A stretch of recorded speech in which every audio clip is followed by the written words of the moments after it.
Well, the way I ended up in Baldoyle is the same thing as like loads of people in Seagrange. It was a draw for the houses, and I couldn't afford to buy a house in normal circumstances. And there was a draw, I opened the paper, there was a draw for houses in Baldoyle, so many houses in Seagrange, and so I put my name down and I drew a house, and brilliant. I'd like to buy my own, called Buy My Own House, and have it. And I had one child, or two children when I moved out here. And my baby daughter had just been, who was 49 now, she was just been born, a couple of months old. And we moved out to Baldoyle on the flat roof houses. And I didn't care what it was. It was my own house. And since then,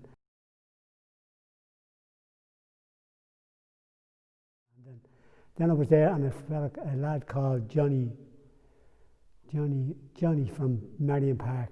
I'll think of his name later on. He came around to me and said he knew I had done a bit of boxing in my day, and he asked me would I be interested in starting a boxing club up, and I said yeah. So it was the committee of the youth club that sent him up, and so we got that going. But the youth club being a youth club and not a boxing club, we were just part of the youth club. In boxing, to get on, and I was thinking of making boxing kids going to the same level as I went to, the international level, and this, but it wasn't to be in the youth club because we only had so many nights a week, 2 nights a week and a certain hour. So we left we moved out of the youth club, and we moved down to the community hall, which we had now and there. And the same again, it wasn't too bad in the community hall. We were sort of on our own, and for the hour and a half we had, and the one thing they used to get me was putting the gear up. We had to come in and hang bags, and we had no ring. We had a ring from 4 ropes from the wall. So we moved over there and up the Hout. And we had everything up in Hout. But then we realised we'd no boxers. Boxers wouldn't come up from Baldoyle to Hout. And the children, and then Hout wasn't really interested in boxing, at the time. They might get 1 or 2 of them in. But then, so we moved back to Baldoyle, back to the community hall. And then again, saying that the community hall couldn't give us, as they did the last time, couldn't give us as much time. So we left out of the community hall. And I said to myself that I've had enough, I'm breaking away. And this lad came down to me, Christy Dunn. He's an inner city man, lad, like myself. And he took over. I asked him would he take over as the coach, and I'll give a hand out till he got things going. So and anyway, Christy was doing that. So we got a place around in the industrial estate. Same again, we were just renting it, and we'd only had special nights, 2 nights a week. So I happened to be someone put me in touch with Cian O'Callaghan, and I made arrangements to meet him in the racecourse inn. And we were only having an orange in the racecourse inn. I drink, but limited drink. Cian didn't drink at all.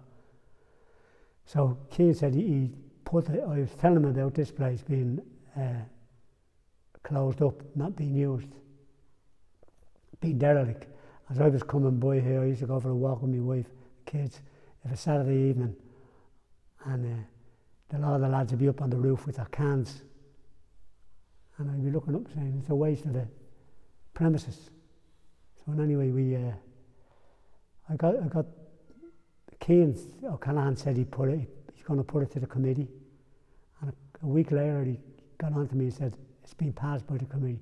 You just have the depot, the old depot. So when we moved in, the place was in tatters. So we got a builder in, and he renovated, like here where this ring is here, there was a pit, because they used to do all the service, their cars, the council, And the pit was, we had to get that filled in, it had to be all done up. And I had photographs of before and after the club. Well, this is the aftermath of it now. But before we moved in, it was like a rundown shack. And from that, since we moved in here, we've been going from strength to strength. We've been away in Sweden, boxing. Not me, I didn't go away. I had my share of travelling away and leaving my wife there behind. So Christy and the rest of the lads, we added a great secretary to the thing, young lad called Ronan Kelly. And a few of the lads come in and joined up. And since then, we've had numbers of champions. Conor Ahern, a great little boxer. He won 4 Irish senior titles, and also an Irish junior title. In them days, my days was called the junior title. And he's at the intermediates. He won them. He won the under 18s. And then my own son Paul, he won an intermediate title, and he fought. And he was a junior international. Conor was a junior and senior international. But that's the thing about the boxing club, and since we just over during the COVID came in, good enough for us, because with the club being closed, we had to get a lot of work done indoor and outdoor at the club. So we really go from strength to strength.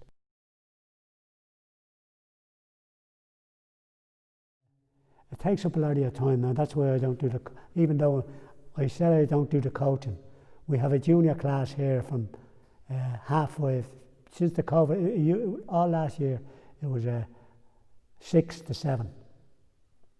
And now it's, because it's a half an hour if you leave the gap, and the senior boxers come in at 7 to 8:30. Now we have to move back a half an hour with the COVID things. All the spraying we can do, once we've finished, they can come in for a half an hour after us. So we could do 5:30 to 6:30. And they come in 7 to 8:30. And the senior boxers 8:30, 7 to 8:30. And we're here, and some grand little boxers come up. And Christy used to run an academy class here of a Saturday morning, 10 to 11, 10 o'clock in the morning.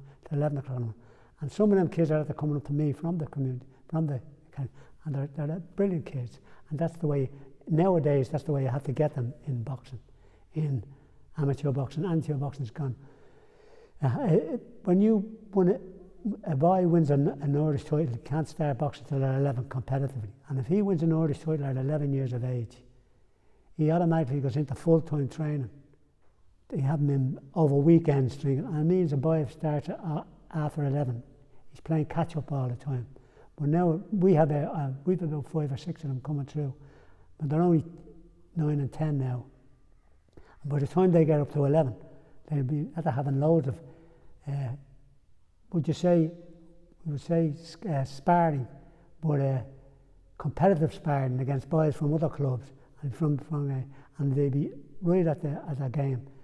Going from 11 right through to senior class. From 11, start off a juvenile, boy 1 is 11, then it goes up to youth 1, youth 2, and then intermediate, then junior, and then senior. Elite it's called now, but that's the way, and we're in the phases of that now with all these little lads coming up.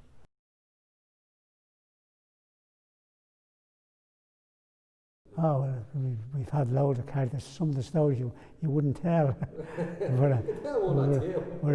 Just definitely put the names in. Yeah. But we've had great times away. Great. I tell you, we had a lad from. He went off.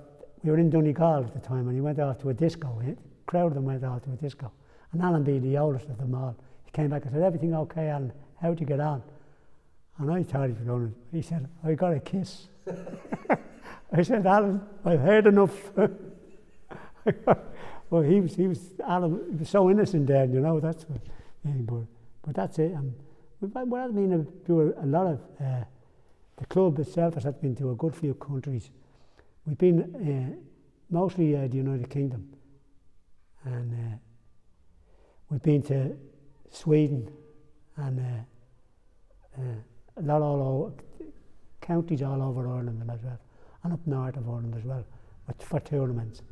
And none of the little lads are with us then, because this is all going back. Yeah. But all these little lads have all this to look forward to when they come in, because I have a few contacts in England and also up the north of Ireland, and we go up there. We were one of the first clubs to go up to the north of Ireland during the Troubles. The Troubles are just over, just after the Troubles. We were one of the first clubs to go up there and get in. So that's about it now. And up to the present day, champions now, we've lost a few champions. Just boxing is a game that you have to be dedicated. And when they come to 16, 17, they start looking at the women and getting a taste of a few points. And it's a sport you can't drink in it. You definitely can't drink it. You might be, as I say to them, when you're playing football and if you're a defender, if your team is attacking, you get a break. The defenders get a break. Or if you're a forward, if your team is defending, the forwards get a break. But in boxing, you don't get a break. Once the bell goes, it's you and him, you and your opponent onto one another for the full 2 minutes. So it's 2 minutes they box when they start off. And when you go senior, you box 3 minutes. But for that time, you just have to be focused on the lad you're boxing. You can't get a break at all.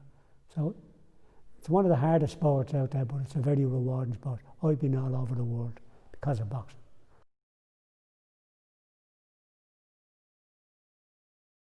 Yes, I do. I do sit back a lot thinking of Conor.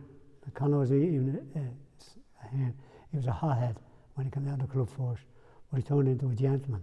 And and even when he won his first senior title, I said, Conor, he was delighted and I was delighted.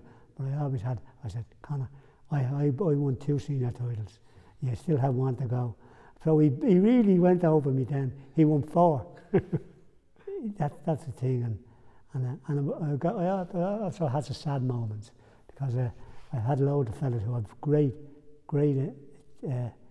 ability, and they just walked away from the sport. And that's what I think. And those lads probably said to themselves, and I met one of them once, and he said to me, if I only knew then what I know now, Ned. The lad, I told him, he said, you're going to look back on this and you're going to say, why didn't I stay at it? Because he had everything and he didn't stay at it and he went off. Now he's too late to come back. And that's it. And so, boxing is a young man's game. You have to realise that. There was one man years ago, his name was Ollie Bourne, and he made a comeback at 45. He boxed Irish international senior titles, and he packed in boxing for about 10 or 20 years. Then he made a comeback at 45. And Ollie done well. The only thing Ollie was doing was he was discouraging boxers, young boxers, boys from boxing, getting beaten by an old man. This was the case. I know he was in 45. It's not an old man now, but it was an old man for boxing. And it was Ollie that got the age cap put on boxing. They said because Ollie was boxing in the championships in the stadium, and he got knocked out. And at his old age, and the stadium went silent. I never heard the stadium. I never remember the stadium being as quiet. There wasn't a voice until Ollie came around and got up. Then there was a round of applause and everything cheering, and I don't think Ollie ever boxed again after that. It's a funny thing. Most boxers, they don't stop their sons. The sons don't want to go into boxing. And my son followed me into 2 sons. My oldest son gave it up at, I think he was 14 when he packed in boxing. And my youngest son went on to, I think he was 20. And he done well for himself. Won an intermediate title and won a few league titles and got a few trips abroad. And that's it. But then he said, I'm too fond of a good time, Dad. I'm leaving boxing. You can't have a good time when you're boxing. You know what I'm talking about, socialising. Yeah. But you can do it when you're football, but you can't do it at the boxing. The boxing is an individual sport that you have to be individually fit as a fiddle.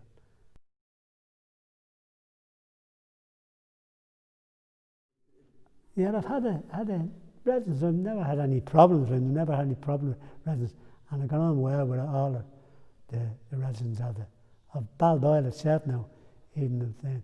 And then later in life, I became a postman. So I really got in with the residents of Bayside, before that I was in Strand Road. That was my walk, and I got in made great friends up in the Strand Road in Baldoyle, and they're supposed to be real hobnobs, but they're not. They were lovely people, you know. They were the lovely people, and the same in Bayside. Then when I went over there, still Bayside. I used to see fellas that lived in Bayside, and I said, "Are you living in Bayside?" "Yeah, I'm living on the posh part of the station." I love Baldoyle. I love it now. My son lives on the other side of the tracks. He's married and has 2 grandsons, and they won't. I just say to the lads, he's joining the boxing club, and don't beat around the bush. You just say no. They just tell me out straight now, and they both play football. So that's the way it is. Sorry I didn't see that. One of my sons boxing and representing Ireland at the game, you know, at the boxing game. I done myself 16 international fests I got for Ireland. And Irish senior champion 2 years, 1970, 1971. An Irish junior champion 1968. And Leinster senior champion 1973 and 75.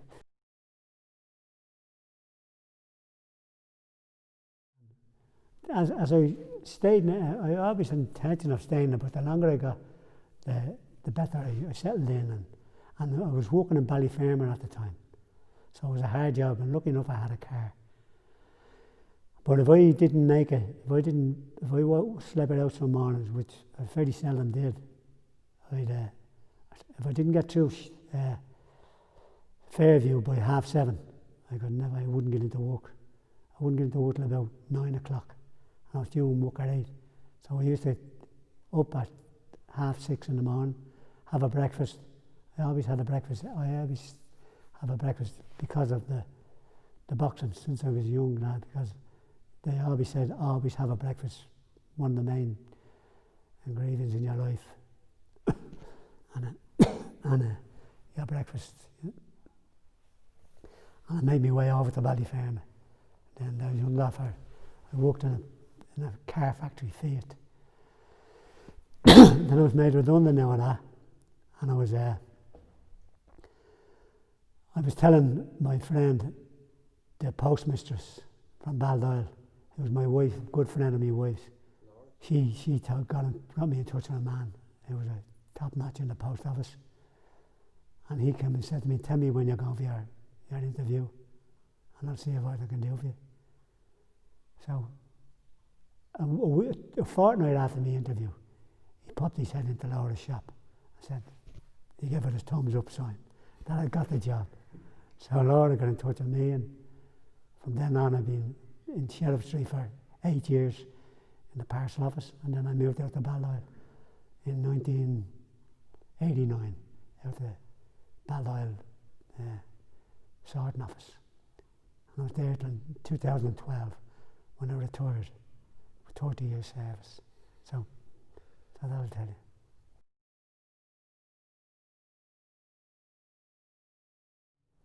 But I loved the post office. It was a great job. You were sort of your own boss out in the street, and then you get to know all the people around from the area where you deliver. Or your walk, that was the reason I thought your walk. The walk I had when I came out first was Strand Road, Baldoyle, Shield Martin Road. And that's Shield Martin Road and Baldoyle, and Strand Road, Baldoyle. Strand Road, Sutton, I should say, sorry. And that's where I liked. Then I went from there to Bayside, and I was on Bayside for 16 years doing it.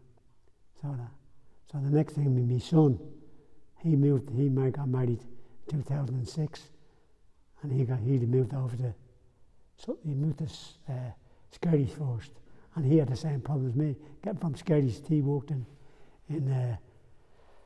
Fairview, just in the industrial estate in Fairview. So Baldoyle in a whole has been a great place for me to live. I love it out there. My son proved his point by moving back. I know he didn't move to Baldoyle, but he's not far from Baldoyle, just through the station. Break his windows from here with his Yes, he's over on a regular basis every weekend with his two boys. You know.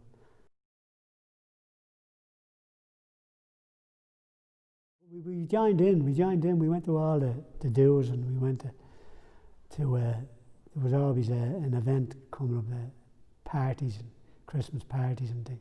We went to all of them. We enjoyed in all the events, and and from the start I've loved Baldoyle. Now I remember being in work when I was in Field in Ballyferma. At this time I was living in the inner city. I was married, and one of the lads in there was a Liverpudlian from Marion Park, George Budge. I said to him, "George, where do you live?" And he said, "Baldoyle," and his Scouser accent, "Baldoyle." I said, "Where's that?" I didn't know where Baldoyle was. I hadn't got a clue. But then I got now and ended up living in it. And he was another fella who's very good, George. He has passed away since, but George was a great old skin too. George, I joined in all anything that was going in Baldoyle, I joined into it. I didn't get involved with the football because I was more inclined to get the lawyer when he asked me about getting the boxing club up, and I didn't know how many hurdles I've had to climb over to get the boxing club going. I mean, to get it. This is your greatest fight ever. That's the biggest fight ever was trying to get this job not off the ground, get it. It's up in the things, the heights. Baldoyle, great. We've like I said, with all the champions come through, and Christy Dunn is a great and the secretary we have now. So also we also had a good old secretary with us before. He was with us. Bert Wade was his name. Bertie was he was a Whitehall man, but he moved to Donamead. So he used to come down to us, and Bertie was a good man. He was the secretary until he got a bit his ill health, and then he couldn't make it away down. So we got another man, and he was good as well. He told us that we'll only do it until we get someone else. So we did, and we came across this young lad, and Ronan Kelly from Meadowbrook. He was a brilliant lad, and he knows all, and it was him was the makings of all this. He's the cause of getting all this club the way it is today. He applied for grants he looked at the thing and said, "I can't understand this as well." But he went to people who understood him, politicians and all, and he got them to show him how to fill them out. And he went through it all, and he got the work, which was brilliant, you know. Because I meet lads going through the park, I'd be out for a walk through the park, and they'd say, "How are you, Ned?" And I'd say, "You don't want me to answer." I said, "I used to be in the club with you." And I said, "You were that size in the club, and now you're this size." Well, they just, and even lads that go off, the convoy, and 3 lads in particular that come into the club, come back after the first chart of it was done, and they put on the height, and they two big huge lads now, and great. And I say to them, before this COVID came, you were that size, now you're that size. I was looking down at you, now I'm looking up at you.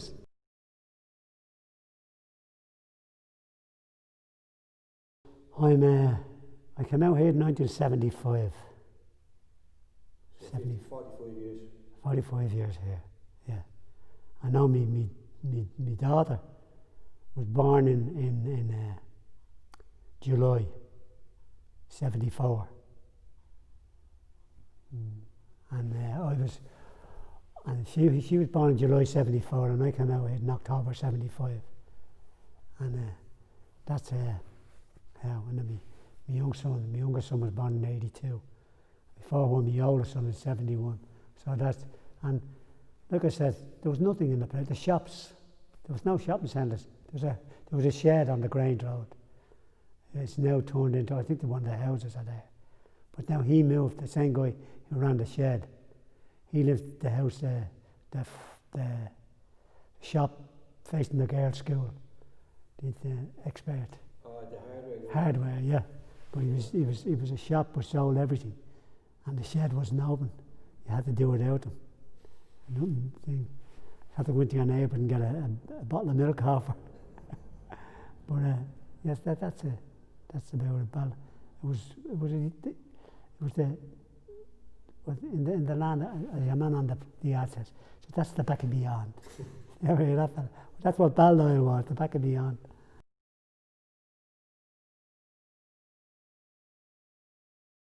Just that, me think for Baldoyle, I'd love to get I've never done it myself, I'd love to get a boxer in, it's good enough to represent Ireland in the Olympics. Now I never done it myself, I went as far as the European Championships in Madrid in '71, that's as far as I went. I always missed out on the Olympics, always. And funny enough, they picked a guy to go to the '68 Olympics at my weight division that I'd already beaten. And they picked a guy to go to the '72 Olympics that I'd already beaten as well. I missed out on both of those. So there you are. So I said, I'm not going to, I went as far as '76, I retired from boxing.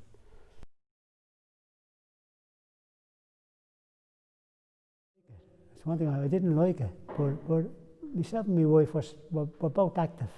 So we got out every day for a walk, and then we'd come back, and we'd come back in the afternoons. In the morning time we go for a walk, and we'd come back for a bite of lunch, then we go back out again in the afternoon, and then in the evening then we'd have our dinner, sit back and watch the telly. So it was really busy for us, and then we'd have our grandchildren coming over the weekends, and it was great.